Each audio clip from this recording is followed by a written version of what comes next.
네, 다음은 마지막으로 조홍천 비상대책위원회 모두 발언이 있겠습니다.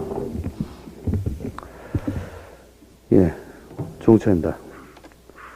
정부의 유류세 20% 인하 연장 조치에도 불구하고 리터당 유류비 2,000원 시대가 시작됐습니다.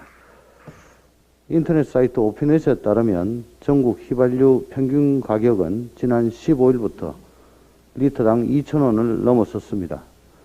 지난달 말에는 휘발유가 한 주에 리터당 약 20원 정도 올랐지만 3월 둘째 주에는 약 100원, 셋째 주에는 무려 130원 넘게 뛰었습니다.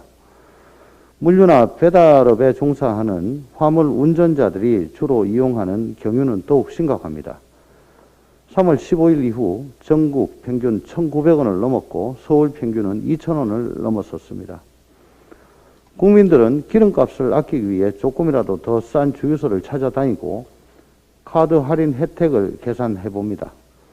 꼭 필요한 경우가 아니면 차를 세워두고 대중교통을 이용하고 가득 주유해 주세요 대신 지금은 한 푼이라도 아끼기 위해 3만 원어치 셀프 주유하는 시대가 됐습니다.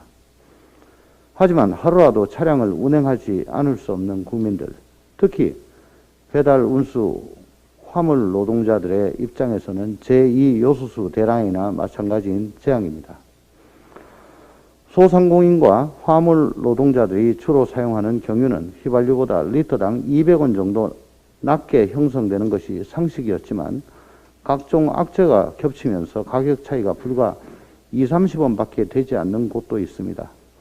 최근 러시아 우크라이나 전쟁으로 인해 러시아산 원유 수출 제한에 따른 경유 수급 불균형으로 국제 석유 시장에서 경유 가격이 휘발유보다 더 비싸진 가운데 경유가 휘발유보다 유류세 인하 혜택이 적어 당분간 경유 가격이 더 급한 상승 곡선을 그릴 수밖에 없고 심지어는 조만간 휘발유 가격을 역전할 것이라는 전망도 있습니다.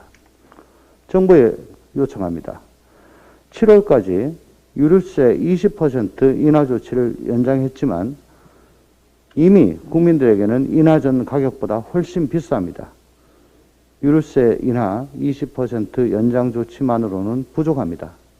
우선 유류세 인하율을 법정 최대치인 30%로 높여야 합니다. 유류는 국민들에게 쌀이고 밥입니다. 유류세 30% 인하는 생계를 위한 긴급조치가 될 것입니다. 또한 민주당은 필요하다면 관계 법령을 개정하여 인하율 법정 최대치인 30%를 상향 조정하는 것도 적극 검토하겠습니다. 윤석열 당선인께도 부탁드립니다.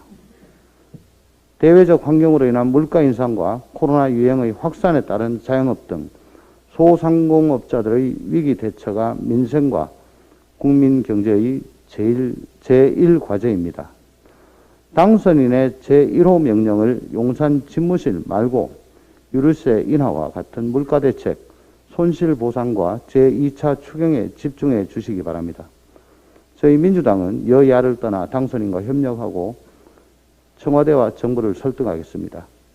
국민들에게 청와대, 용산, 통일동 같은 대통령 집무실을 둘러싼 먹고 사는 것과는 아무 상관없는 논란 대신 희망의 메시지를 들려드려야 되지 않겠습니까? 3만 원 셀프 주유 시대의 국민들에게 대통령 집무실 줄다리기는 우리 모두의 부끄러움입니다. 감사합니다. 네, 수고하셨습니다.